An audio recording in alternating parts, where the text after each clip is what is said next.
Bismillahirrahmanirrahim. Assalamualaikum warahmatullahi wabarakatuh. Alhamdulillahirabbil alamin. Wassalatu wassalamu ala sayyidina Muhammadin wa ala alihi washabihi ajmain. Amma ba'd. Teman-teman yang saya banggakan, hari ini kita akan masuk dalam kuliah ekonomi Islam dalam bab teori produksi dan industri dalam Islam, ya. Nah, hal yang pertama itu di mukadimah, di pendahuluan, saya ingin sampaikan bahwa kegiatan produksi ini sebagai sebuah kegiatan yang sangat awal ya dalam kehidupan manusia. Jadi tidak ada hal yang kita ragukan, industri itu, termasuk industri maksud saya, itu bagian dari hal yang tidak pernah terlewatkan di dalam kehidupan manusia ya. Adalah seorang ilmuwan klasik Islam, pemikir Islam, Imam Al-Ghazali, itu sangat mengedepankan aspek produksi, yaitu tentang prinsip-prinsip yang dua ya. Yang pertama adalah prinsip tentang kasab dan islah ya. Dua prinsip teori produksi dalam Islam yang diangkat oleh Imam Al-Ghazali adalah tentang kasab dan islah.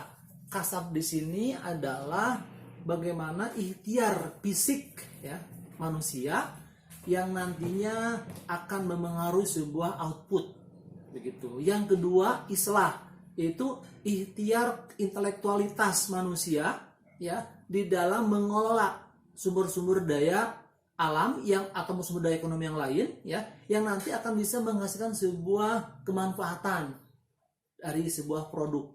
Jadi sebenarnya ada dua kolaborasi di kontemporer barat sekalipun ya, bahwa fungsi produksi ada dua. Pertama kapital ya, sumber daya ekonomi, sumber modal.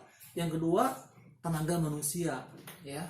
Nah, cuman dalam kajian kita ini kita ingin meyakinkan nih ya teman-teman semua bahwa produksi yang berbasiskan pada dua faktor produksi, terutama sumber daya alam itu jangan sampai terjadi kerusakan akibat ulah manusia. Kenapa? Karena manusia sebagai khalifah ya. Ini memang tidak mudah karena kerakusan manusia ya, kekuatan manusia di dalam eksploitasi sumber daya alam itu bisa merusak dan akhirnya muncul sebuah masalah gitu ya. Nah, tentang khalifah ini, tentang manusia sebagai pemimpin atas semua ya karunia Allah begitu. Ini ada dalam Al-Qur'an ya, di dalam surah Al-Baqarah surah kedua ayat 30. Mohon saya bacakan. A'udzubillahi minasyaitonirrajim. Wa idz qala rabbuka lil malaikati inni ja'ilun fil ardi khalifah. Dan ingatlah ketika Tuhanmu berfirman kepada malaikat, aku hendak menjadikan khalifah atau pemimpin di bumi. Hal yang paling mengerikan adalah terjadi kerusakan sebenarnya. Kerusakan manusia di dalam alam ya. Nah, kemudian dalam konteks yang kekinian ya, kita coba untuk sederhanakan ya. Jadi jumlah produksi atau Q itu adalah kerjasama atau kolaborasi antara dua kekuatan, yaitu kapital dan labor. K kapital, L labor sebagai tenaga kerja manusia. Nah, jadi K sama dengan fungsi dari K dan L. Q merupakan fungsi dari K dan L. Nah, itu ya. Nah, sekarang dalam berikutnya itu kita masuk kepada industri.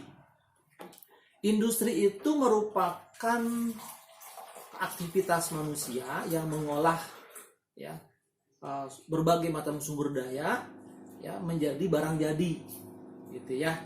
Nah,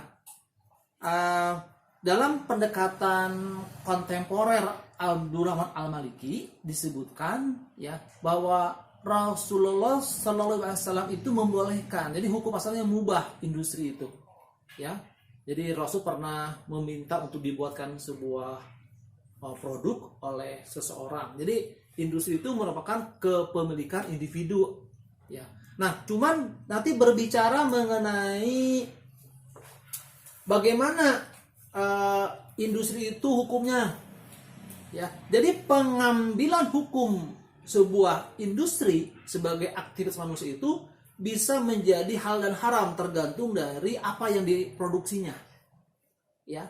Nah, dalam hal ini, jadi kita akan tarik teori produksi, kolaborasi kapital dan labor, ya, kemudian muncul sebuah industri, aktivitas ekonomi secara aplikatif begitu oleh manusia, ya, tapi menjadi terlarang ketika ada hal yang tidak diperbolehkan untuk dilakukan, ya.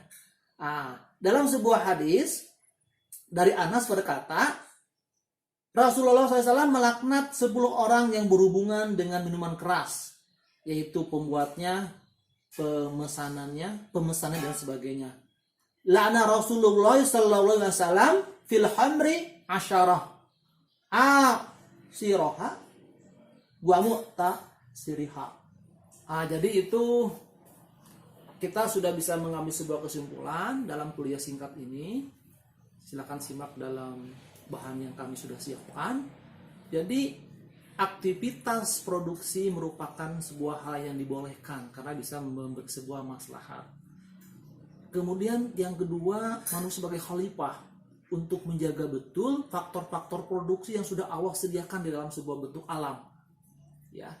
Bantuan mesin sebagai bagian dari barang modal itu diperlukan dalam rangka peningkatan mutu produk sebuah industri ataupun kegiatan produksi, ya.